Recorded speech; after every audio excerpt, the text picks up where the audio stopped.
Bismillahirrahmanirrahim. Alhamdulillahirabbil alamin.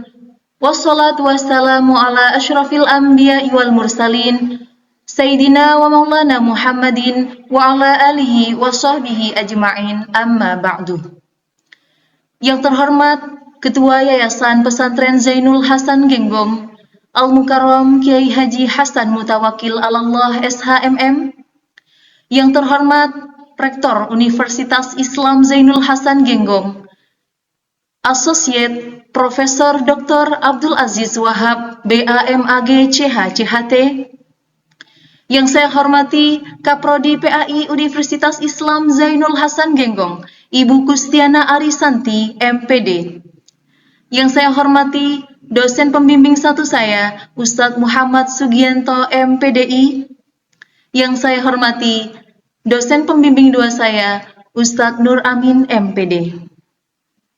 Perkenalkan, saya Afifatul Rizkiyah dengan nomor induk mahasiswa 221201017463. Saya merupakan seorang mahasiswi dari Universitas Islam Zainul Hasan Genggong dari Fakultas Tarbiyah Prodi PAI. Alhamdulillah, pada saat ini saya akan mempresentasikan proposal skripsi saya dengan judul Komik Strip sebagai media rekonstruksi pengalaman wudhu remaja di MTS Nuril Anwar, Probolinggo.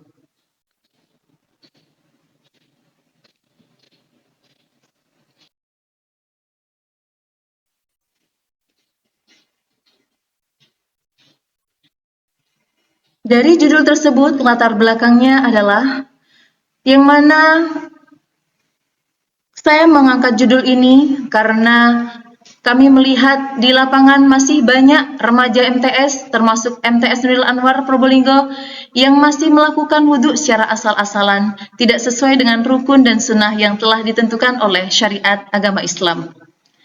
Dan di era digital ini, remaja lebih responsif terhadap konten visual dibandingkan tradisional. Maka dengan adanya metode komik strip Islami terbukti efektif meningkatkan motivasi, pemahaman, dan rekonstruksi pengalaman belajar karena menggabungkan narasi menarik, gambar yang relatable, serta simulasi langkah praktis secara menghibur.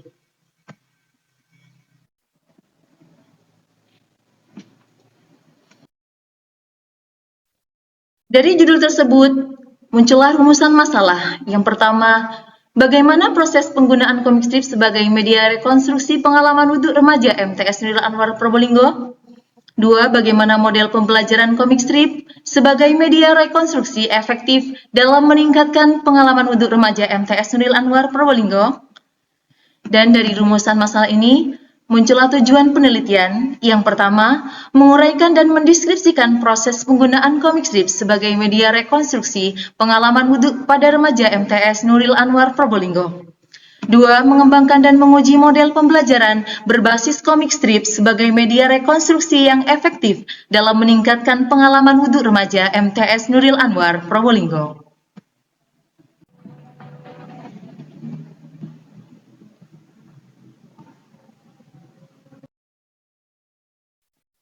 Baik, berikut kajian penelitian terdahulu yang relevan dengan penelitian milik saya mengenai penggunaan media komik termasuk komik strip dalam pembelajaran pendidikan agama Islam.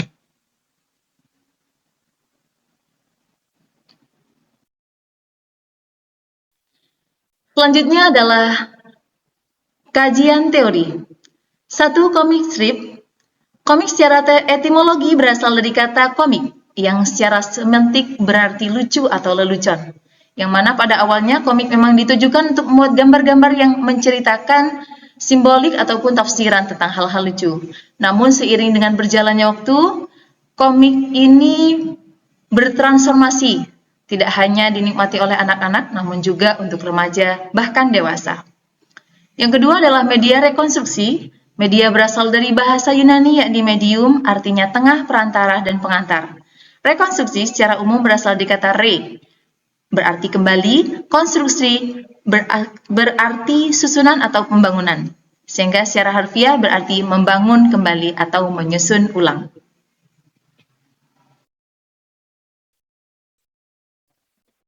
Berikut merupakan kerangka konseptual, yakni adanya para remaja MTS Nuril Anwar di sini yang masih terlihat melakukan wudhu yang secara asal-asalan tidak sesuai dengan syariat, rukun dan sunnah yang telah ditentukan. Maka muncullah metode comic strip sebagai media rekonstruksi, yakni untuk memahami secara ulang mengenai pengalaman wudhu remaja. Dan di sini kami mengambil pendapat dari John Dewey, rekonstruksi pengalaman, continuous reconstruction of experience, yakni menyusun ulang pengalaman, dan dari sini bisa menambah suatu makna, bisa menambah suatu pengetahuan, hingga masa depannya lebih terarah.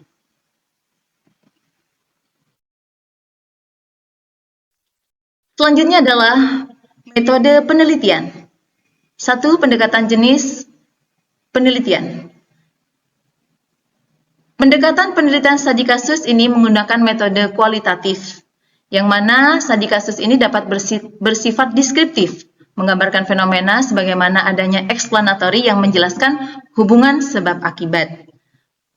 Dan dari penelitian ini bertujuan untuk mengidentifikasi fenomena baru yang belum banyak diteliti. Yang kedua adalah sumber data penelitian. Ada dua macam. Yang A adalah sumber data penelitian primer, meliputi wawancara dan observasi. Di sini wawancara merupakan percakapan yang dilakukan oleh dua orang, yakni pewawancara dan yang terwawancara, yang mana hasilnya akan dikembangkan menjadi pokok permasalahan yang detail. Dan juga ada observasi, yakni di mana peneliti memantau segala fenomena yang terjadi di lapangan, terutama dalam pembinaan serta permasalahan yang terjadi. Yang B adalah sekunder, meliputi foto dan audio visual, yang mana foto ini seringkali dipakai untuk keperluan penelitian kualitatif karena dapat dipakai dalam berbagai keperluan. Dan foto juga dinilai dapat menghasilkan data deskriptif yang cukup berharga, yang mana hasilnya sering dianalisis secara induktif.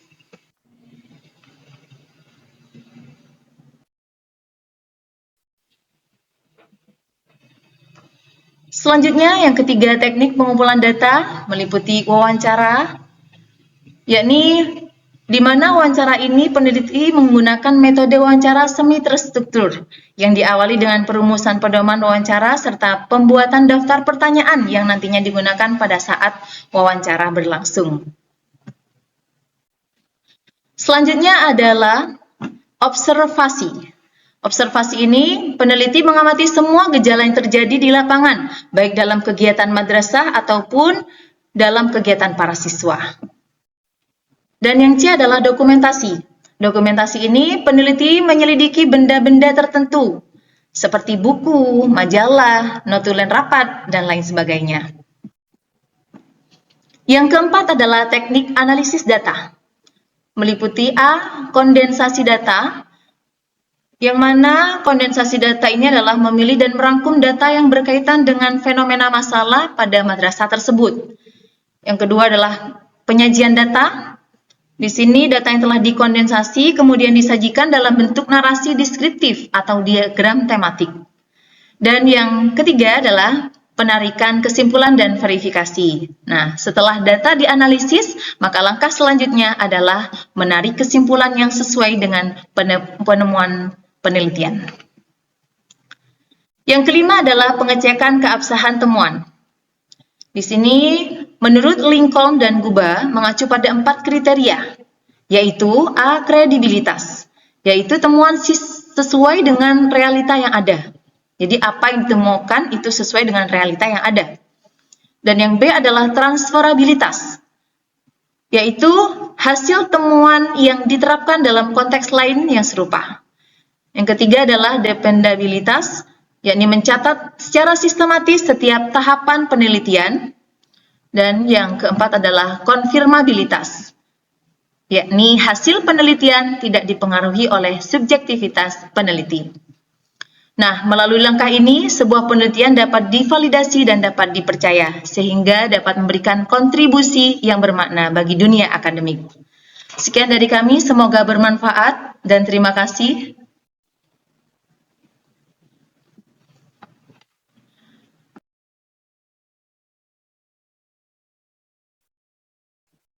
Atas perhatiannya, kami ucapkan terima kasih, semoga bermanfaat dan barokah. Amin amin ya rabbal alamin.